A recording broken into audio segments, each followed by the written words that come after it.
नमस्कार दोस्तों, आपका स्वागत करता हूं इस YouTube channel SK coaching centre पर। दोस्तों आज हम लोग रीजनिंग के पार्ट नंबर 21 को देखने वाले हैं और इस वाले पार्ट के अंदर आज हम लोग रीजनिंग के 17 अलग अलग प्रकार के इम्पोर्टेंट प्रश्न को देखेंगे जो कि आपको आने वाले आगामी सभी परीक्षाओं के लिए काफ़ी महत्वपूर्ण होने वाला है। सभी प्रश्न को हम लोग एकदम शॉर्ट ट्रिक के साथ सॉल्व करेंगे, तो आप लोग हमारे साथ अंत तक जरूर बने रहिएगा और सभी प्रश्न को पहले आप लोग खुद से जरूर सॉल्व करने की कोशिश कीजिएगा। अभी आपको एग्जाम में कुछ इसी प्रकार के रीजनिंग के प्रश्न पूछे जाते हैं और आप लोग एक बार कमेंट करके बतला दीजिएगा कि कितने प्रश्न को आप लोग खुद से सॉल्व किए हो। चलिए हम लोग एक नंबर क्वेश्चन की ओर चलते हैं।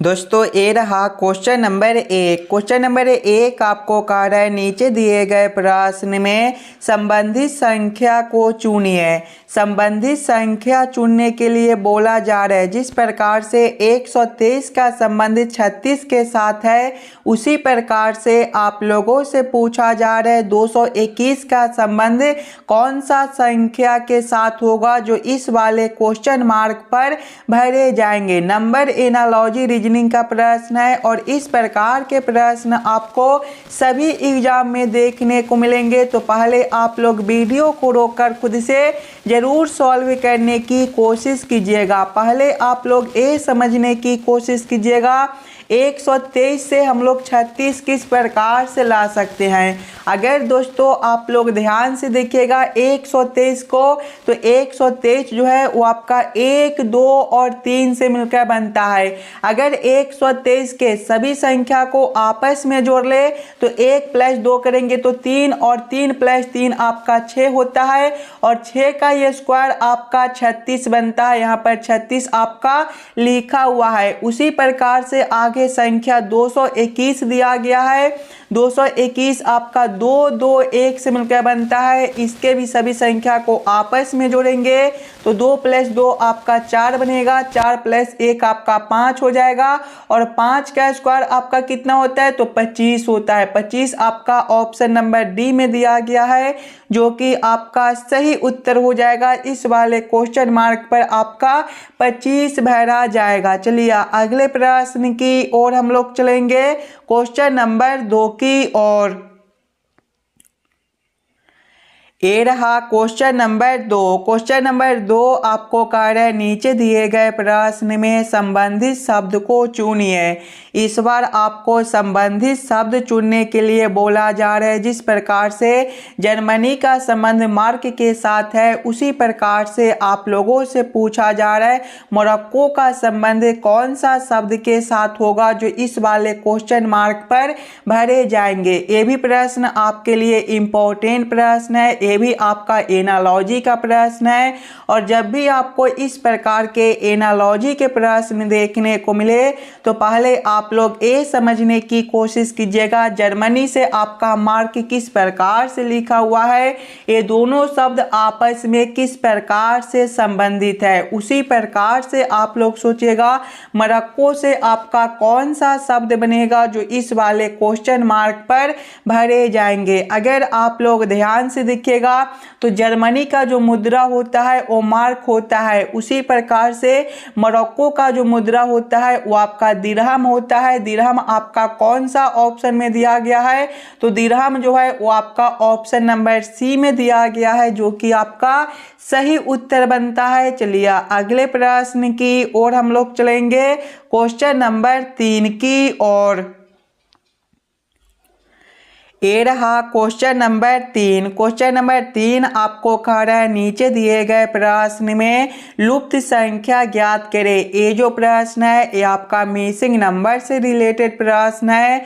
यहाँ पर आपका एक क्वेश्चन मार्क दिया हुआ है। इस वाले क्वेश्चन मार्क पर आपका कौन सा संख्या भरा जाएगा ये आप लोगों से पूछ रहा है। दोस्तों ये जो प्रश्न है एकदम आसान सा प्रश्न है। अगर आप लोग थोड़ा सा दिमाग लगाइएगा तो इस वाले प्रश्न को एकदम आसानी के साथ सॉल्व कर पाइएगा। अगर आप लोग ध्यान से देखिएगा इस वाले प्रश्न को इस वाले लाइन से, तो देखिए 3 है, 4 है, 9 है और 16 है। अगर आप लोग ध्यान से देखिएगा तो 3 का जो स्क्वायर होता है वो आपका 9 होता है, तो 9 आपका यहाँ पर लिखा हुआ है। उसी प्रकार से आपका 4 का स्क्वायर 16 होता है, तो 16 आपका यहाँ पर लिखा हुआ है। उसी प्रकार से देखिएगा तो 5 का स्क्वायर आपका 25 होता है, 25 आपका यहाँ पर लिखा हुआ है।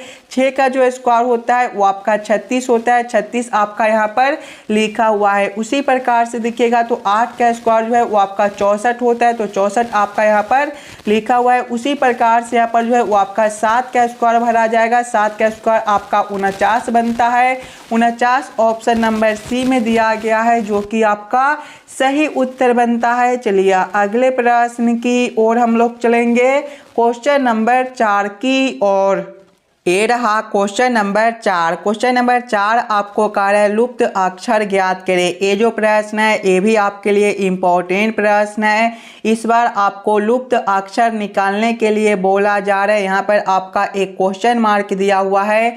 इस वाले क्वेश्चन मार्क पर आपका कौन सा अक्षर भरा जाएगा ये आप लोगों से पूछ रहा है। अगर आप लोग ध्यान से देखिएगा प्रश्न को तो इस वाले लाइन से देखिएगा तो आपका ए है, डी है और जी है। देखिए ए से आपका डी है, ए जो है ABCD के क्रम में पहले नंबर पर होता है, डी आपका चौथे नंबर पर, यहाँ पर आपका +3 है। उसी प्रकार से डी से आपका जी है, डी चौथे नंबर पर आता है और जी आपका 7वें पर +3 है। आगे देखिएगा तो के से आपका एन है, के आपका 11वें नंबर पर होता है, एन आपका 14वें पर +3 है। एन से आपका क्यू है, एन 14वें पर होता है, क्यू आपका 17वें पर +3 है। उसी प्रकार से नीचे देखिएगा तो यू से आपका एक्स है, यू 21वें पर होता है और एक्स आपका 24वें पर, यहाँ पर भी आपका +3 है और आगे आपका क्वेश्चन मार्क है। सभी में देखिएगा तो +3 +3 +3 +3 +3, यानी कि आगे भी हम लोग +3 करेंगे। एक्स आपका 24वें नंबर पर होता है और आप लोग याद रखिएगा ABCD में टोटल 26 अक्षर होते हैं। 26 के बाद आपका फिर से ABCD आ जाता है, यानी कि जब हम लोग x + 3 करेंगे तो आपका A बनेगा। A आपका ऑप्शन नंबर बी में दिया गया है, जो कि आपका सही उत्तर बनता है। चलिए अगले प्रश्न की ओर हम लोग चलेंगे, क्वेश्चन नंबर 5 की ओर। दोस्तों ये रहा क्वेश्चन नंबर 5। क्वेश्चन नंबर 5 आपको कह रहा है एक विशिष्ट कोड भाषा में बायोलॉजी को YRLOLTB लिखा जाता है। इस कोड भाषा में फिजिक्स को किस प्रकार लिखा जाएगा ये आप लोगों से पूछ रहा है। ये जो प्रश्न है ये आपका कोडिंग डिकोडिंग से रिलेटेड प्रश्न है और इस प्रकार के भी प्रश्न आपको सभी एग्जाम में देखने को मिलेंगे। तो पहले आप लोग वीडियो को रोककर खुद से जरूर सॉल्व करने की कोशिश कीजिएगा।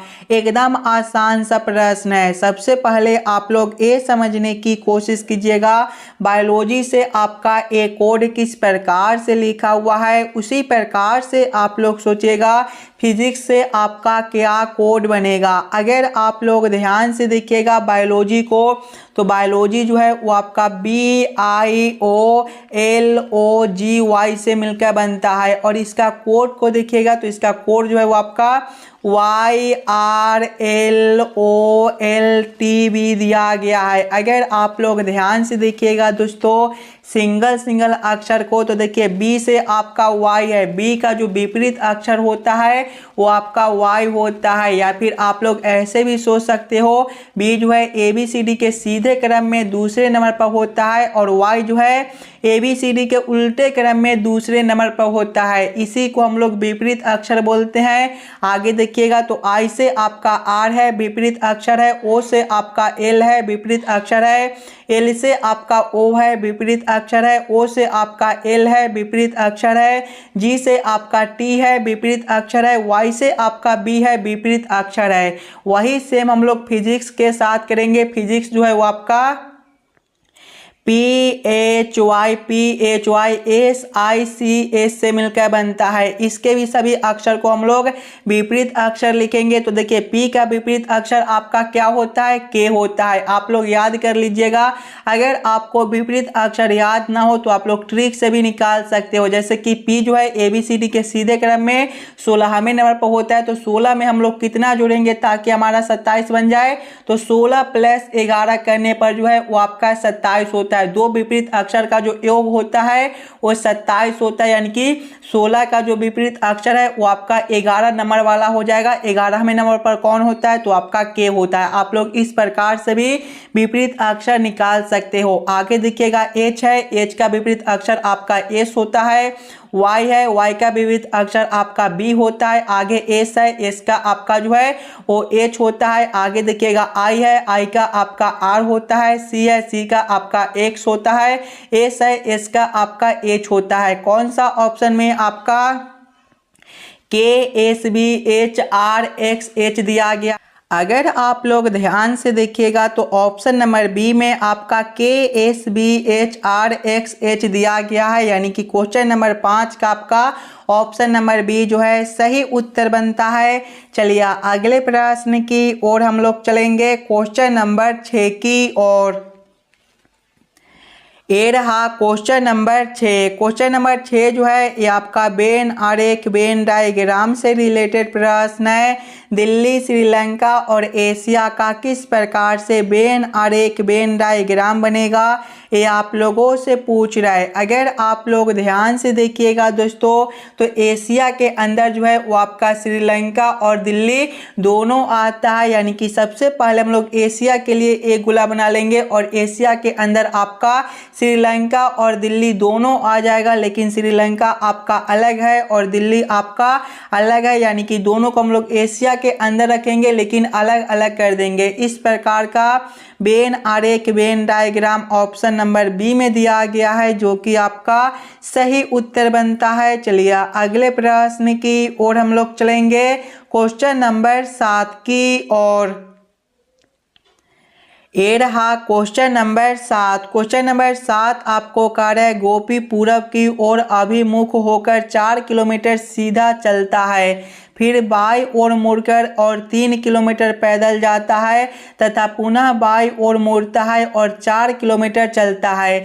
शुरू किए गए स्थान से वह अब कितनी दूरी पर है, ये आप लोगों से पूछ रहा है। जब भी आपको इस प्रकार के प्रश्न देखने को मिले तो पहले आप लोग ये याद कर लीजिएगा, दिशा में जो होता है वो पूरब आपका ए वाला दिशा होता है, पश्चिम आपका ए वाला दिशा होता है, उत्तर आपका ऊपर की ओर होता है और दक्षिण आपका नीचे की ओर होता है। अब आप लोग प्रश्न को ध्यान से पढ़िएगा और समझने की कोशिश कीजिएगा। देखिए प्रश्न पहले आपको कार्य गोपी पूरब की ओर अभिमुख होकर 4 किलोमीटर सीधे चलता है। 4 किलोमीटर पहले जो है गोपी पूरब की ओर सीधे चलता है। पूरब आपका ए वाला दिशा, यानी कि पहले ए वाला दिशा में गोपी 4 किलोमीटर चलता है। आगे प्रश्न को पढ़िएगा, फिर बाई ओर मुड़कर 3 किलोमीटर पैदल जाता है। जब यहाँ से बाई ओर मुड़ेगा तो इसका दिशा जो है ए वाला हो जाएगा, यानी कि ए वाला दिशा में गोपी जो है 3 किलोमीटर चलता है। आगे प्रश्न को पढ़िएगा, तथा पुनः बाई ओर मुड़ता है और 4 किलोमीटर चलता है। जब यहाँ से वह बाई ओर फिर से मुड़ेगा तो इसका दिशा ए वाला हो जाएगा, यानी कि ए वाला दिशा में गोपी फिर से 4 किलोमीटर चलता है। आगे प्रश्न को पढ़िएगा। आगे प्रश्न आप लोगों से पूछ रहा है शुरू किए गए स्थान से वह अब कितनी दूर है। देखिए यहाँ से चलना शुरू किया है और यहाँ तक चलकर आया है, यहाँ से लेकर यहाँ तक का दूरी आप लोगों से पूछ रहे। देखिएगा तो ए वाला दूरी आपका 4 किलोमीटर है, ए वाला दूरी भी आपका 4 किलोमीटर है और ए वाला दूरी आपका 3 किलोमीटर है, यानी कि ए वाला दूरी भी आपका 3 किलोमीटर बनेगा। 3 किलोमीटर ऑप्शन नंबर बी में दिया गया है, जो कि आपका सही उत्तर हो जाएगा। चलिए अगले प्रश्न की ओर हम लोग चलेंगे, क्वेश्चन नंबर 8 की ओर। ये रहा क्वेश्चन नंबर 8। क्वेश्चन नंबर 8 आपको कार्य नीचे दिए गए श्रृंखला को पूरा करें। ये जो प्रश्न है ये आपका श्रृंखला सीरीज से रिलेटेड प्रश्न है। एक श्रृंखला सीरीज दिया हुआ है और यहाँ पर एक क्वेश्चन मार्क है। इस वाले क्वेश्चन मार्क पर आपका कौन सा संख्या भरा जाएगा, ये आप लोगों से पूछ रहा है। दोस्तों सबसे पहले आप लोग श्रृंखला सीरीज को ध्यान से देखिएगा।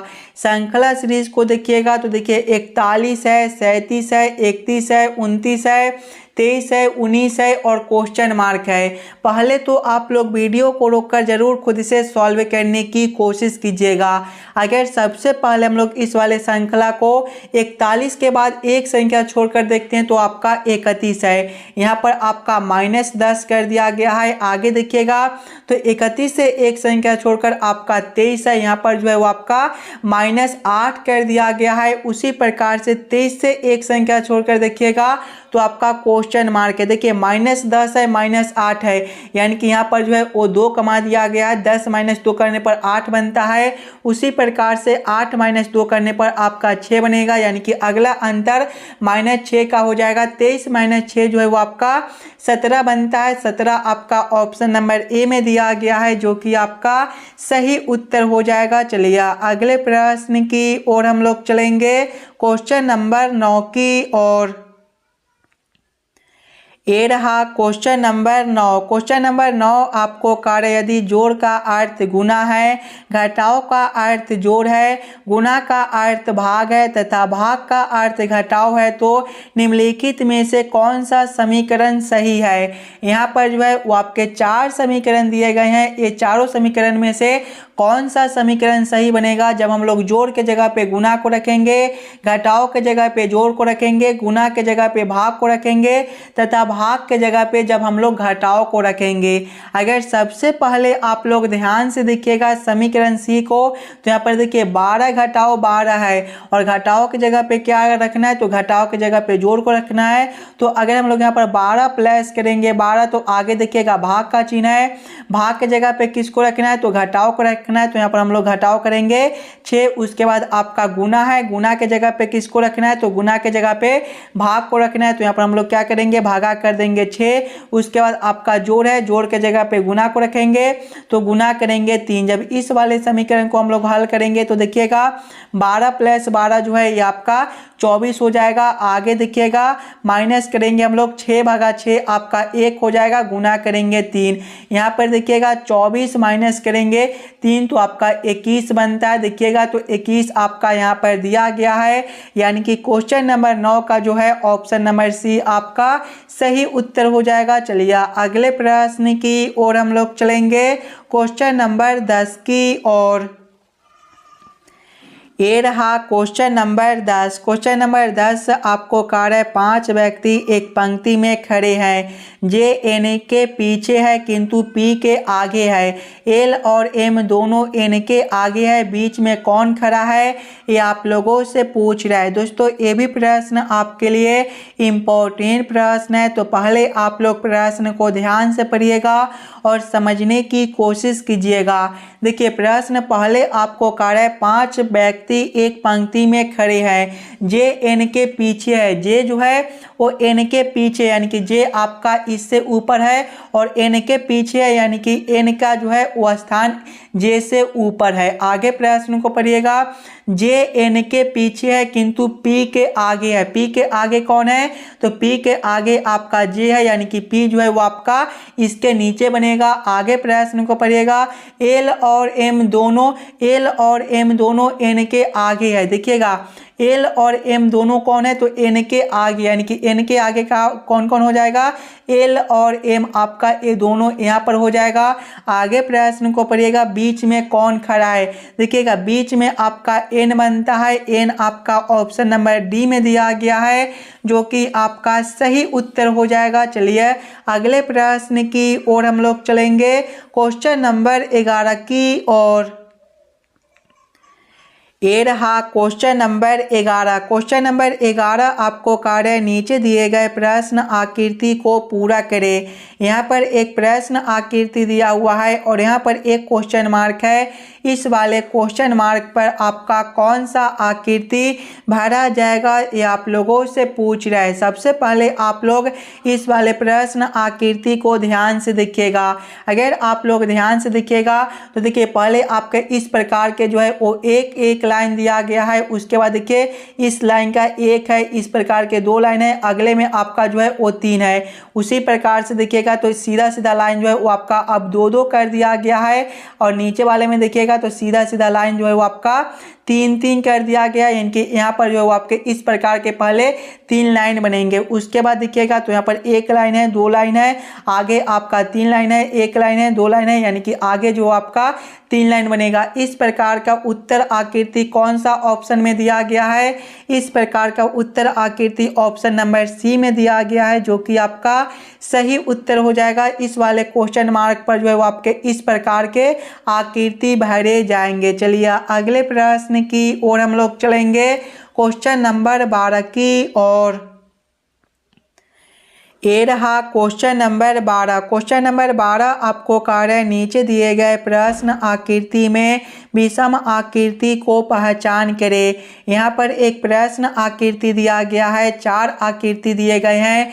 ये चारों आकृति में सबसे अलग आकृति कौन सा बनता है, ये आप लोगों से पूछ रहा है। दोस्तों पहले आप लोग चारों आकृति को ध्यान से देखिएगा और समझने की कोशिश कीजिएगा। ये चारों आकृति में आपका सबसे अलग आकृति कौन सा दिया गया है। अगर आप लोग आकृति ए को देखिएगा तो ये दोनों रंगा हुआ जो खंड है एक दूसरे के सामने है। आकृति बी में भी आपका सामने है, आकृति सी में देखिएगा सामने आपका नहीं है, आकृति डी में आपका सामने है, यानी कि सबसे अलग आकृति आपका सी बनता है। इसमें जो दोनों रंगा हुआ भाग है एक दूसरे के सामने नहीं दिया गया है, यानी कि क्वेश्चन नंबर 12 का आपका ऑप्शन नंबर सी सही उत्तर बनता है। चलिए अगले प्रश्न की ओर हम लोग चलेंगे, क्वेश्चन नंबर 13 की ओर। ये रहा क्वेश्चन नंबर 13। क्वेश्चन नंबर 13 आपको कार्य विषम शब्द को पहचान करें। इस बार आपको विषम शब्द चुनने के लिए बोला जा रहा है। जब भी आपको विषम शब्द चुनने के लिए बोले तो पहले आप लोग ये चारों ऑप्शन को ध्यान से देखिएगा और समझने की कोशिश कीजिएगा। ये चारों ऑप्शन में सबसे अलग ऑप्शन कौन सा दिया गया है। एकदम आसान सा प्रश्न है, ध्यान से देखिएगा। तो ऑप्शन ए में समुंदर है, ऑप्शन बी में नदी है, ऑप्शन सी में महासागर है, ऑप्शन डी में आपका तरन ताल है। अगर आप लोग ध्यान से देखिएगा तो समुद्र, नदी और महासागर जो है ये आपका प्रकृति के द्वारा निर्मित है, जबकि तरन ताल जो है ये मनुष्य के द्वारा निर्मित है, यानी कि सबसे अलग ऑप्शन आपका डी बनता है। तो क्वेश्चन नंबर 13 का आपका ऑप्शन नंबर डी जो है सही उत्तर बनता है। चलिए अगले प्रश्न की ओर हम लोग चलेंगे, क्वेश्चन नंबर 14 की ओर। ये रहा क्वेश्चन नंबर 14। क्वेश्चन नंबर 14 जो है ये आपका कथन और निष्कर्ष से रिलेटेड प्रश्न है, और जब भी आपको इस प्रकार के कथन और निष्कर्ष से रिलेटेड प्रश्न देखने को मिले तो पहले आप लोग सभी कथन को ध्यान से पढ़िएगा और उस सभी कथन को आप लोग वेन आरेख वेन डायग्राम पर सेट कर लीजिएगा, ताकि प्रश्न को सॉल्व करने और समझने में आपको आसानी हो। देखिए कथन एक आपको कार्य सभी तस्वीरें चित्रकला है। सभी तस्वीरें क्या है? चित्रकला है। इसका वेन आरेख वेन डायग्राम किस प्रकार से बनेगा?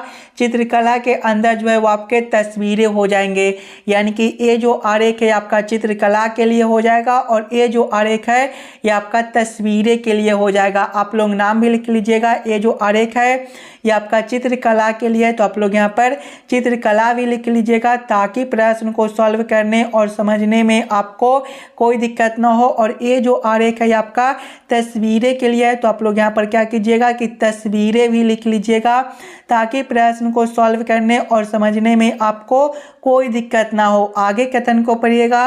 कथन 2 आपको कह रहा है कोई चित्रकला सस्ती नहीं है, यानी कि सस्ती जो है ये दोनों से अलग है, यानी कि ये जो आरेख है ये आपका सस्ती के लिए हो जाएगा। अब आप लोग इस वाले वेन आरेख वेन डायग्राम के आधार पर निष्कर्ष को सही या फिर गलत कीजिएगा। देखिए निष्कर्ष 1 आपको कह रहा है कोई तस्वीर सस्ती नहीं है। देखिए तस्वीर के लिए आरेख आपका यहाँ पर है, सस्ती के लिए आरेख आपका यहाँ पर है, ये दोनों आरेख आपका अलग अलग दिया गया है, यानी कि कोई तस्वीर सस्ती नहीं है। ये निष्कर्ष जो है वो आपका सही बनता है। निष्कर्ष 2 को देखिएगा, सभी चित्रकलाएं तस्वीरें भी है, सभी चित्रकलाएं तस्वीरें भी है। देखिए चित्रकला के लिए आरेख आपका यहाँ पर है और तस्वीरें के लिए आरेख आपका यहाँ पर है। चित्रकला के अंदर आपका तस्वीर दिया गया है, यानी कि सभी चित्रकलाएं आपके तस्वीरें नहीं हो सकते हैं। ये निष्कर्ष आपका गलत बन जाएगा।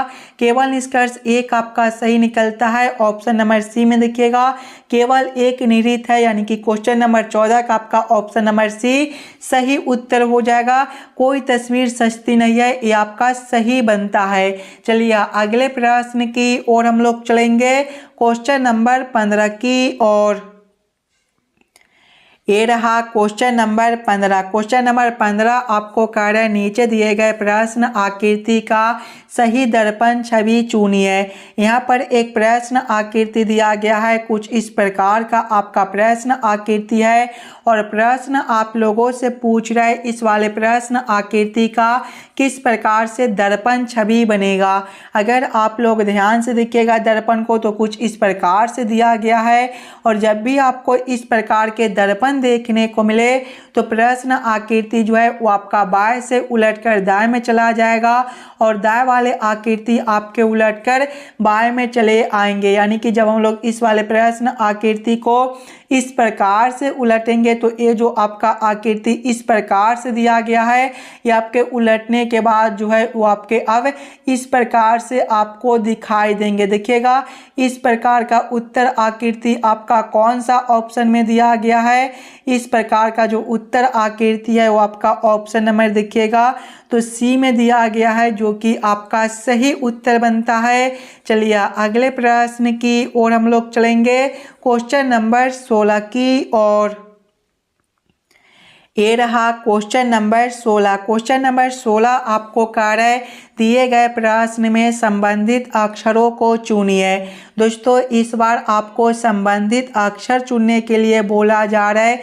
जिस प्रकार से ACE का संबंध VXZ के साथ है उसी प्रकार से आप लोगों से पूछा जा रहा है FHJ का संबंध कौन सा अक्षर के साथ होगा जो इस वाले क्वेश्चन मार्क पर भरे जाएंगे। सबसे पहले आप लोग ये समझने की कोशिश कीजिएगा ACE से आपका VXZ किस प्रकार से लिखा हुआ है। अगर आप लोग ध्यान से देखिएगा तो देखिए यहाँ पर पहला अक्षर और यहाँ पर लास्ट वाला अक्षर को देखिएगा तो A से आपका Z है, यानी कि ये दोनों जो है एक दूसरे के विपरीत अक्षर है। उसी प्रकार से C से आपका X है, विपरीत अक्षर है।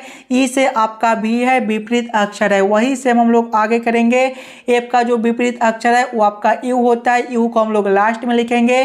H का विपरीत अक्षर आपका S होता है और J का विपरीत अक्षर आपका Q होता है। कौन सा ऑप्शन में QSU दिया गया है तो QSU ऑप्शन नंबर 16 में QSU जो है वो आपका ऑप्शन नंबर डी में दिया गया है, जो कि आपका सही उत्तर बनता है। क्वेश्चन नंबर 16 का आपका ऑप्शन नंबर डी जो है सही उत्तर हो जाएगा। चलिए अगले प्रश्न की ओर हम लोग चलेंगे, क्वेश्चन नंबर 17 की ओर।